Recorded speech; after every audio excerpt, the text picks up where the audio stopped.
ఈరోజు మనం భారత చరిత్ర అనే ఒక పెద్ద సముద్రంలోకి ఆ, కొంచెం లోతుగా వెళ్దాం. మన ముందున్న ఆధారం ప్రకారం కొన్ని వేల సంవత్సరాల పాటు భారతదేశాన్ని ఆలిన కొన్ని గొప్ప సామ్రాజ్యాల కథను హ్మ్, విశ్లేషిద్దాం. అసలొక సామ్రాజ్యం ఎలా మొదలవుతుంది, ఎలా అంతమవుతుంది? కేవలం రాజుల పేర్లు, యుద్ధాల తేదీలు కాదు, వాటి వెనుక ఉన్న అసలు కారణాలను తవ్వి తీయడమే మన ఉద్దేశం. అవును. ఇందులో ఆసక్తికరమైన విషయం ఏమిటంటే, ఈ కథలన్నీ ఒకదానితో ఒకటి ముడిపడి ఉంటాయి. ఒక రాజవంశం పతనం మరొక రాజవంశం పెరుగుదలకు ఎలా దారితీసిందో గమనించవచ్చు. అధికారం, సంపద, పాలకుల వ్యక్తిగత బలహీనతలో కొన్నిసార్లు వాళ్ల గొప్ప గుణాలు కూడా, ఇవన్నీ ఆ సామ్రాజ్యాల తలరాతలను ఎలా మార్చాయో చూద్దాం. ఇది ఒక చారిత్రక ప్రవాహం లాంటిది. సరే, ఆ ప్రవాహంలో మొదటడుగు వేద్దాం. మన దగ్గరున్న సమాచారం ప్రకారం క్రీస్తుపూర్వం 322లో అలెగ్జాండర్ వెనుదిరిగిన తర్వాత ఒక రాజకీయ శూన్యత ఏర్పడింది. దాన్ని ఒక యువకుడు అవకాశంగా మార్చుకున్నాడు, చంద్రగుప్త మౌర్యుడు. ఇక్కడి నుండే కదా భారతదేశంలో మొట్టమొదట అతిపెద్ద సామ్రాజ్యం, మౌర్య సామ్రాజ్యం మొదలైంది. ఆయన వెనుకున్న మేధావి చాణక్యుడు తన అర్థశాస్త్రంతో పాలనకు ఒక దిశానిర్దేశం చేశాడు. ఖచ్చితంగా. చాణక్యుడి అర్థశాస్త్రం కేవలం పుస్తకం కాదు, అదొక సామ్రాజ్య నిర్మాణానికి బ్లూప్రింట్. చంద్రగుప్తుడు పునాది వేస్తే అతని మనవడు అశోకుడు దానిపై ఒక అద్భుతమైన సౌధాన్ని నిర్మించాడు. అశోకుణ్ణి ది గ్రేట్ అని ఎందుకంటారంటే, అతను దాదాపు అఖండ భారతదేశాన్ని ఒకే గొడుగు కిందకి తెచ్చాడు. కాని కేవలం యుద్ధాలతోనే కాదు, అంతర్గత శాంతిని స్థాపించి పట్టువస్త్రాలు, సుగంధ ద్రవ్యాల వ్యాపారాన్ని మధ్య ఆసియా, యూరప్ వరకు విస్తృతం చేశాడు. దీనివల్ల ప్రజల ఆదాయం పెరిగి ఆర్థికంగా దేశం చాలా బలపడింది. ఓ, మన జాతీయ పతాకంలోని అశోక చక్రం కూడా అతని పాలన నుండే వచ్చింది కదా. అవును. ఆ చక్రం కేవలం చిహ్నం కాదు, అది అతని ధర్మపాలనకు ప్రతీక. ప్రజల సంక్షేమం, శాంతి అనే సూత్రాలపై అతను రాజ్యాన్ని నడిపాడు. కాని ఇక్కడే కథ ఊహించని మలుపు తీసుకుంటుంది. కళింగ యుద్ధం అంటే చరిత్రలో అతి పెద్ద సామ్రాజ్యాలలో ఒకటి. ఒక యుద్ధంలో గెలిచిన తర్వాత ఆ గెలుపుకు పశ్చాత్తాపపడి పతనమవ్వడం మొదలైందంటే నమ్మలేకపోతున్నాను. 1,00,000 మంది మరణం, 1,50,000 మంది బహిష్కరణ. ఆ దృశ్యం అశోకుడి పూర్తిగా మార్చేసుంటుంది. మార్చేసింది. అది అతని వ్యక్తిగత పరివర్తన. అతను యుద్ధాన్ని విడిచిపెట్టి బౌద్ధాన్ని స్వీకరించి ధర్మ మార్గంలో పయనించాడు. ఇది మానవతావాదానికి గొప్ప ఉదాహరణే కావచ్చు. కాని ఒక చక్రవర్తిగా తన బాధ్యతల నుండి వైదొలగడం సామ్రాజ్యానికి ప్రమాదకరంగా మారింది. అంటే అతను సృష్టించిన ఆ శక్తివంతమైన వ్యవస్థ సరైన నాయకుడు లేకపోవడంతో బలహీనపడింది. అంటే ఒక వ్యక్తిలోని గొప్ప మార్పే ఒక సామ్రాజ్యానికి బలహీనతగా మారిందా? సరిగ్గా అదే జరిగింది. అశోకుడు పాలన నుండి తప్పుకోవడంతో అతని వారసుడైన బృహద్రథుడు ఆ స్థానాన్ని భర్తీ చేయలేకపోయాడు. చివరికి అతని సొంత సైనికాధికారి పుష్యమిత్ర శృంగుడు అందరూ చూస్తుండగానే బృహద్రథుడిని హత్యచేసి శృంగవంశాన్ని స్థాపించాడు. అధికారం కోసం జరిగిన అంతర్గత కుట్రతో మౌర్య సామ్రాజ్యం అంతమైంది. ఇక్కడ ఒక నమూనా స్పష్టంగా కనిపిస్తున్నట్టుంది. మౌర్యుల పతనానికి కారణం అశోకుడి వ్యక్తిగత వైరాగ్యం. మరి శృంగవంశం కథేంటి? వాళ్లు కూడా ఎక్కువ కాలం నిలవలేకపోయారు కదా. పుష్యమిత్రుడి కుమారుడు అగ్నిమిత్రుడు రాజ్యాన్ని కాశ్మీర్ వరకు విస్తరించాడు. మధుర చిత్రకళను ప్రోత్సహించాడు. అంతా బానే ఉన్నట్టు అనిపిస్తోంది. ఇక్కడ కూడా అదే నమూనా పునరావృతమైంది. కాని రూపం వేరు. మౌర్యుల విషయంలో అది వైరాగ్యమైతే, శృంగుల విషయంలో అది వ్యామోహం. ఆ వంశంలోని చివరివాడైన దేవభూతి తన స్త్రీ వ్యామోహం కారణంగా ఒక ప్రేయసి కోసం రాజ్యంలో కొంత భాగాన్ని ఇతరులకప్పగించేశాడు. మన ఆధారం పదే పదే చూపిస్తున్నదేమిటంటే, బయటి శత్రువుల కన్నా పాలకుడిలోని ఒకే ఒక్క బలహీనత చాలు ఒక సామ్రాజ్యాన్ని కూల్చడానికి. అది అతి మంచితనమైనా, అతి చెడ్డతనమైనా సరే. ఒక పాలకుడి వ్యక్తిగత బలహీనత గురించి చూసాం. కాని కొన్నిసార్లు సమస్య బలహీనత కాదు, తప్పుడు ప్రాధాన్యతలు. ఇప్పుడు ఉత్తర భారతదేశం నుండి దక్షిణం వైపు వెళ్దాం. చోళులు దాదాపు 1500 సంవత్సరాలు పాలించారు. ప్రపంచంలోనే అత్యంత సుదీర్ఘకాలం పాలించిన రాజవంశాల్లో ఒకటి. వారి రహస్యమేంటి? చోళులది ఒక అద్భుతమైన కథ. వారు కేవలం పాలకులు కాదు, గొప్ప నిర్మాతలు.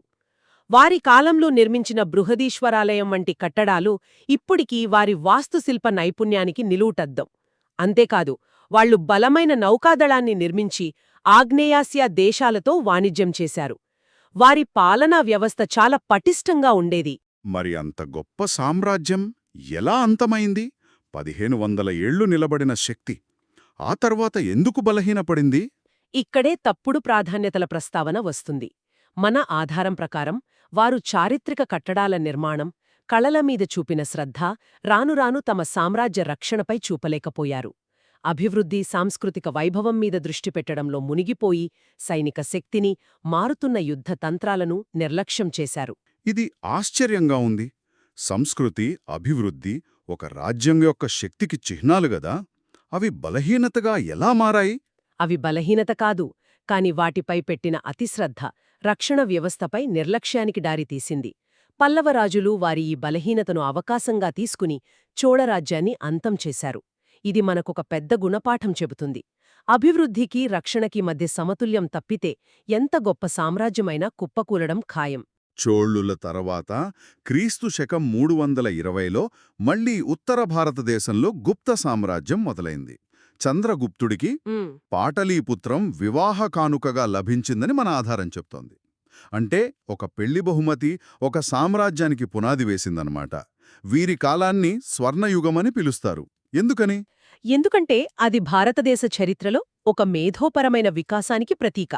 కాళిదాసులాంటి కవులు, ఆర్యభట్ట, వరాహమిహిరుడు వంటి శాస్త్రవేత్తలు సాహిత్యం, గణితం, ఖగోళ శాస్త్రంలో అద్భుతమైన పురోగతి సాధించారు. వారి కాలంలోనే సున్నాభావనను ప్రపంచానికి పరిచయం చేశారు. ఆ ఒక్క ఆవిష్కరణ లేకపోతే నేటి టెక్నాలజీనే లేదు. అది వారి స్వర్ణయుగం యొక్క ప్రభావం. సముద్రగుప్తుడు ఒకవైపు యుద్ధాలు చేస్తూ సామ్రాజ్యాన్ని విస్తరించాడు, మరోవైపు అనేక ఆలయాలను నిర్మించాడు. అంటే యుద్ధం, సంస్కృతి రెండిటినీ సమన్వయం చేశాడు. మరి గుప్తుల పతనానికి కారణమేమిటి? మళ్ళీ అదే కథ. అవును, దాదాపుగా. సముద్రగుప్తుడు చాలా శక్తిమంతుడు, కాని అతని తర్వాత వచ్చిన రాజులు అంత సమర్థులు కాదు. వారసత్వంలో వచ్చిన బలహీనత, అంతర్గత కలహాలు ఇవి బయట శత్రువులకు అవకాశమిచ్చాయి. మధ్య ఆసియా నుండి వచ్చిన హంసరాజులు వీరి అధికారాన్ని చేజిక్కించుకున్నారు. మళ్ళీ అదే పాదం. సామ్రాజ్యం ఎంత గొప్పదైనా దాన్ని నడిపించే నాయకత్వం బలహీనపడితే పతనం తప్పదు. గుప్తుల తర్వాత దేశ రాజకీయ ముఖచిత్రం చాలా సంక్లిష్టంగా మారింది. తూర్పున గంగా సామ్రాజ్యం, బెంగాల్లో పాలవంశం, దక్షిణాన హొయ్సాలలు, ఇలా అనేక రాజ్యాలు. ఇంతలోనే దేశంలోకి ముఘల్ చక్రవర్తులు ప్రవేశించారు. దీంతో ఒక పెద్ద రాజకీయ సమీకరణం జరిగింది. అవును, ఇక్కడ రాజకీయ చతురత కనిపిస్తుంది. తూర్పు గంగా, పాల, హొయ్సాల రాజులు వీరంతా కలిసి శత్రువికి శత్రువు మిత్రుడు అనే నీతితో మొఘలులపై ఒక కూటమిగా ఏర్పడి దాడికి సిద్ధమయ్యారు. ఇది ఆ కాలంలో ఒక పెద్ద వ్యూహాత్మక అడుగు. కాని వారి ప్రణాళిక ఫలించలేదు. ఢిల్లీ సుల్తాన్ ఫిరోజ్ షా తుగ్లక్ దాడితో ఆ కూటమి ఓడిపోయింది. ఈ గందరగోళ సమయంలోనే అల్లావుద్దీన్ ఖిల్జీ తెరపైకి వచ్చాడు. మన దగ్గరున్న సమాచారం ప్రకారం అతని పాలన సామ్రాజ్య నిర్మాణం కంటే విధ్వంసానికి, దోపిడీకి మార్పేరుగా నిలిచింది. సోమనాథ్ ఆలయంపై దాడి, నలందా విశ్వవిద్యాలయంలోని లక్షల చేతిరాత ప్రతులను కాల్చివేయడం ఇవి చరిత్రలోని చీకటి అధ్యాయాలు. అవును, అతనిది పూర్తిగా విధ్వంసకర పాలన. సంపదను దోచుకోవడం, సాంస్కృతిక కేంద్రాలను నాశనం చేయడంపైనే అతని దృష్టి ఉండేది. అయితే ఏ అధికారమూ శాశ్వతం కాదు కదా. ఖిల్జీ వంశం బలహీనపడ్డాక మొఘలులు ఆ అవకాశాన్ని అందిపుచ్చుకొని ఢిల్లీని పూర్తిగా ఆక్రమించారు. బాబర్ నుండి ఔరంగజేబు వరకు సుమారు 300 సంవత్సరాలు పాలించారు. వీరు భారత సమాజంపై దీర్ఘకాలిక ప్రభావం చూపిన కొన్ని కొత్త విధానాలను ప్రవేశపెట్టారు. ఒక్క నిమిషం, ఆ విధానాలేంటి? మన సమాచారం జిజియా పన్ను, జమీందారీ పద్ధతి అని ప్రస్తావిస్తోంది. అసలు అవేంటి? అవి సామాన్య ప్రజల జీవితాలను ఎలా మార్చాయి? జిజియా అనేది ముస్లిమేతరులపై విధించిన ఒక మతపరమైన పన్ను. ఇది సమాజంలో విభజనలకు కారణమైంది. ఇక జమీందారీ పద్ధతి అనేది పన్ను వసూలు చేసే ఒక వ్యవస్థ. ఇందులో ప్రభుత్వం నేరుగా రైతుల నుండి కాకుండా జమీందార్ అనే మధ్యవర్తుల ద్వారా పన్ను తీసుకునేది. మొదట్లో ఇది పాలనను సులభతరం చేయడానికే ఉద్దేశించిన. కాలక్రమేణా జమీందార్లు రైతులను తీవ్రంగా దోపిడీ చేయడం మొదలుపెట్టారు. ఇది రైతులపై భారం పెంచి వారిని తరతరాలుగా అప్పుల్లోకి నెట్టింది. మొఘలుల పాలన క్షీణిస్తున్న సమయంలో పశ్చిమాన ఛత్రపతి శివాజీతో మరాఠా సామ్రాజ్యం ఉదయించింది. ఇది భారత రాజకీయ చిత్రపటాన్ని మరోసారి మార్చింది. అదే సమయంలో వ్యాపారం పేరుతో కెప్టెన్ విలియం హాకిన్స్ అనే ఒక ఆంగ్లేయుడు మొఘల్ చక్రవర్తి జహంగీర్తో చర్చలు జరపడానికొచ్చాడు. బహుశా ఇది భారతదేశ చరిత్రను శాశ్వతంగా మలుపు తిప్పిన క్షణం. నిస్సందేహంగా అది ఒక చిన్న వ్యాపార ఒప్పందంలా మొదలై చివరికి దేశం మొత్తం వలస పాలనలోకి వెళ్లడానికి దారితీసింది. నెమ్మదిగా బ్రిటిష్ వారు తమ అధికారాన్ని విస్తరించారు.